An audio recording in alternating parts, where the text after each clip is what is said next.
time in Richmond, Virginia, just a few miles from the spot that Patrick Henry stood in 1775. He was talking to Thomas Jefferson, George Washington, George Wythe, and others in St. John's Church. And they were talking about the oppression coming from England at the time. And he was a little put out at them for not deciding a course. And he concluded his speech to them with, "I know not what course others may choose, but as for me, give me liberty or give me death." And I think we're approaching a time like that. Mm-hmm. Don't you? Oh, absolutely. There's no question in my mind.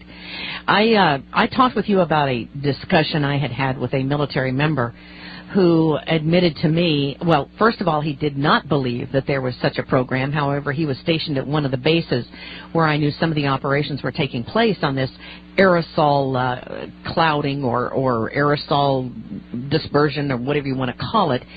And I had him go to the person who we knew was in charge at that base at that time. And he did, in fact, confirm that the person that admitted to some of the information that we're about to talk about here, or that some of the information regarding this program.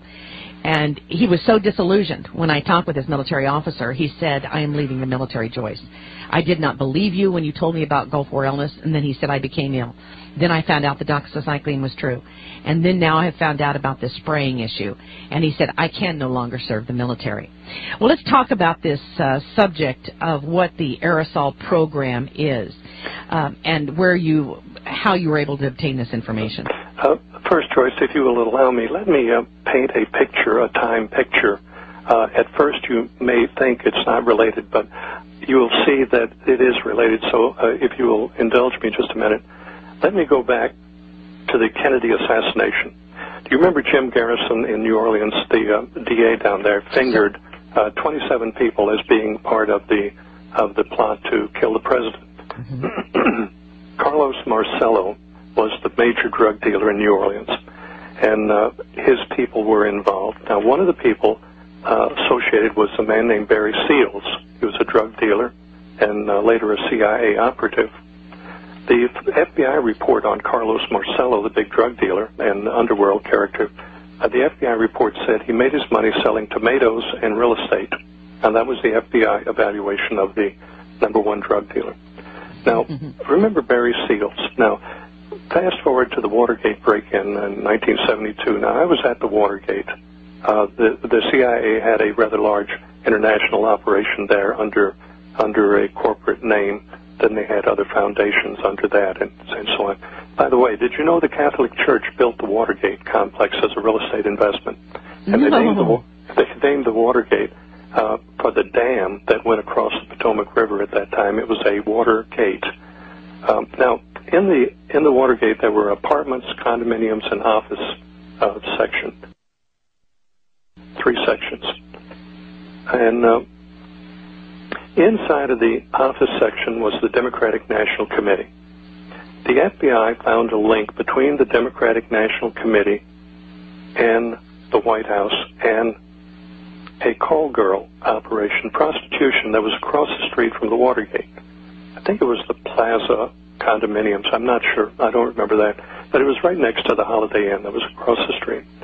The FBI wanted to go in to the Democratic National Committee and find out what they knew. The CIA was also very interested in the breach of security between the prostitutes and the White House. That's how E. Howard Hunt got recruited and Gordon Liddy got recruited to go in there, and they called themselves the Plumbers.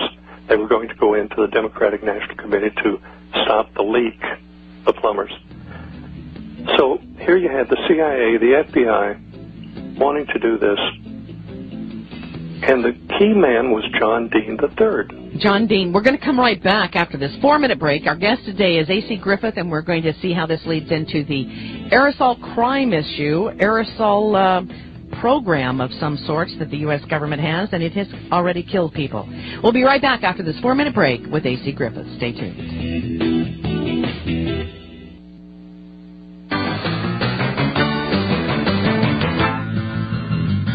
All right, here we go, folks. Welcome back to the Monday edition of the Power Hour.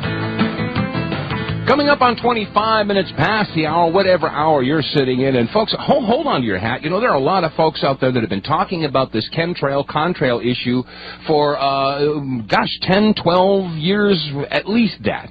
And now we're just now starting to get some real information that's coming out. Welcome back to the Power Hour. This is Dave. And Joyce. And our guest today is A.C. Griffith. As I told you earlier, he had the highest clearances. He was involved with the CIA. He is doing what he believes needs to be done today by telling the truth about these aerosol, whatever you want to call them. What is this aerosol mixture and why? Of course, that's the big question. He was associated with the Central Intelligence Agency operations, and as I said, he had the National Security Agency top clearance, cryptographic clearance. He joins us today from Richmond, Virginia. Thank you again, A.C. Griffith, for joining us. Now, you are linking together Watergate with what's happening today. I find that an interesting transection here. I wanted to paint a picture of the background of the people and what the people are capable of and how it works. If you look at the bottom line of anything, you're just going to see the bottom line. But if you have an understanding of the nature and how things operate and how agencies operate, that's something that most people have no clue about, and they wouldn't believe it if you told them. But let me go back. We're running out of time, so I'm going to talk. You talk slow, and I'll talk fast, Joyce. I told Joyce earlier to talk slow to me today, so that was that joke. That was the only caveat. If I come on the show, you have to talk slow. Okay, go ahead. Okay, so the Watergate thing was about the prostitution and the connection to the White House, and the White House connection was John Dean III. He was the counsel to the president. He was the president's lawyer. Well, John Dean had an affair going with one of the girls. Maureen Elizabeth Kane Owen Benner was her name. Later married the girl, and her name now is Maureen Elizabeth Kane Owen Benner Dean. So John Dean at the White House wanted to protect her. So he turned on Liddy and E. Howard Hunt and all the people. He even turned on the president. And they bought his testimony against the president.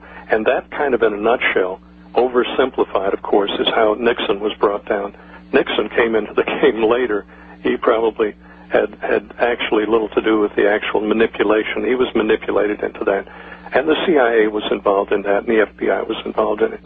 Fast forward again to the Iranian-Contra. The body count, with the Clinton body count in Mena Airport, Arkansas, was about 75 people that was suicided. The CIA operated that whole thing at the Mena Airport. They put in Rich Mountain Aviation Company, a CIA front, and brought aircraft in from all over the world for refurbishing. Barry Seals showed up again. You remember Barry Seals now with the Kennedy thing and Carlos Marcello, the drug dealer? Barry Seal got a KC-123 out of Wright-Patterson, running guns to South America and drugs back. They were dealing in hundreds of tons of drugs. It was so many drugs, it was like freight trains loaded with drugs. And 75 people that got in the way were taken out, including Vince Foster and all those people. Noticed an interesting thing. Admiral Jeremiah Border, he was the chief of naval operations. He was a Jewish man.